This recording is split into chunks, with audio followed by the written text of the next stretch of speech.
Rafael Klein pode fazer o que ele fez? Ele expulsou o Carrascal no segundo tempo, sendo que o lance foi no primeiro tempo, no último lance do primeiro tempo. Fala, meu parceiro, minha parceira rubro-negros, tudo bem com vocês? Começando mais um videozinho aqui para vocês. Se você é novo por aqui, já se inscreve aí. Eu vou trazer a minha opinião e vou trazer dados justamente do regulamento da CBF e o que lá consta como as regras que o árbitro pode adotar na partida. Até o final a gente vai descobrir se o que ele fez pode ser feito ou não, se é legal ou não. Eu, particularmente, achei um absurdo. Por que eu achei um absurdo? Não pela questão da expulsão em si, porque o Carrascal ele garoteou, ele realmente utilizou o braço excessivamente, deu um soco aqui ó, no maxilar do Bidon e acabou sendo expulso pela regra corretamente. Mas ele, o Rafael Klein, poderia ter feito o que ele fez, porque o lance ocorreu no primeiro tempo e ele expulsou no segundo tempo. Então uma coisa é uma coisa, outra coisa é outra coisa. O que acontece? Qual é a minha opinião sobre isso?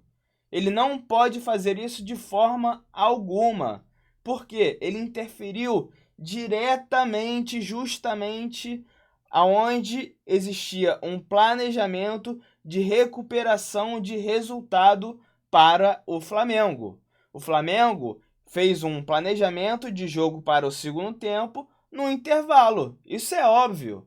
Felipe Luiz armou o time totalmente diferente do que ele fez no primeiro tempo, que deu totalmente errado. Isso fica claro. E o Rafael Klein interferiu diretamente nesse planejamento, sendo que o lance ocorreu no primeiro tempo. Agora, o lance era para expulsão, como eu falei, era. Agora, a gente tem que entender se era para esperar ou encerrar. Vamos ver aqui, ó, justamente no regulamento da CBF. Aqui, ó, eu baixei esse regulamento. Aqui, ó, deixa eu tirar minha câmera só um segundo. Manual de Árbitros Assistentes de Vídeo VAR. Esse documento foi atualizado aqui em outubro, não fala de qual ano, mas já está na versão 8, é a última versão aqui publicada no site da CBF. Então vamos voltar aqui, ó, para justamente vocês aí me verem na tela e vamos ver aqui a primeira parte. Qualquer incidente a ser revisado, o VAR inicia automaticamente a checagem. Se foi um erro claro, interferência do VAR, recomenda a revisão. Se o árbitro suspeita que ocorreu alguma coisa, o Bidon estava lá no chão, ele suspeitou, né? E da mesma forma o VAR já estava revisando. O árbitro pede uma revisão e começa a revisão. O árbitro aceita ou não essa revisão. Beleza? Então vamos aqui para a segunda parte, que é a parte escrita, que está aqui na parte das checagens. Checagens pelo VAR serão contínuas e podem ou não resultar em recomendação de revisão ao árbitro. Em princípio, o VAR não necessita informar ao árbitro cada vez que uma checagem estiver sendo realizada. Esta é uma checagem silenciosa. Esse é o primeiro caso que não foi o que aconteceu.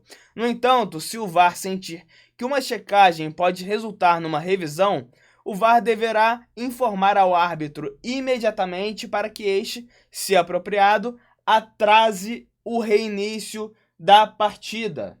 Então ele tem que atrasar o reinício da partida. Isso é claro. Ele tinha que esperar até encontrarem a imagem para poder revisar e checar se foi para expulsão ou não. Isso é óbvio.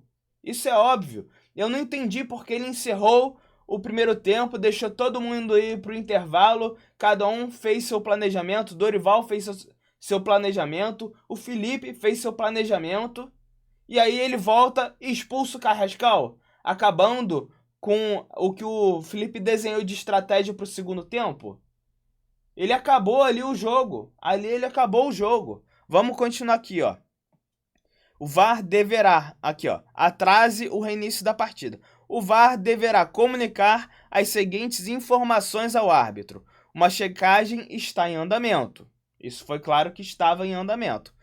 Eles estavam provavelmente procurando ali a imagem que desse para ver, porque pelo que eu vi a transmissão pela Globo, né? A Globo mostrou uma imagem muito longe, que parecia até ser bobeira do Bidon, né? Mas que não foi o caso.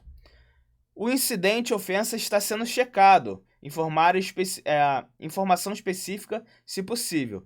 Os jogadores e a equipe envolvida, o local e a hora do acidente. Beleza. Aqui a gente fica claro que ele tinha que atrasar o reinício da partida, que o reinício da partida dava no fim do primeiro tempo. Beleza? Agora vamos para a segunda parte. A regra 5 é clara.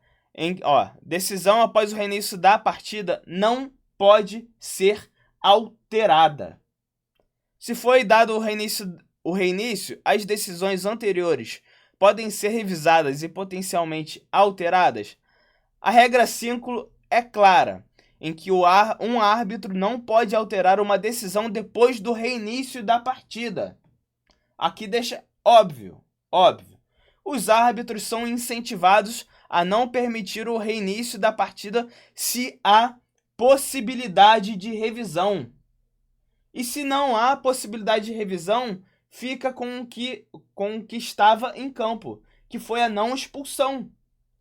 A não expulsão ocorreu no final do primeiro tempo. Se não há possibilidade de revisão, se não há imagem clara para revisar a jogada, encerra e fica com a decisão de campo. Qual foi a decisão de campo do final do primeiro tempo? A não expulsão. Então ele não deveria ter sido expulso.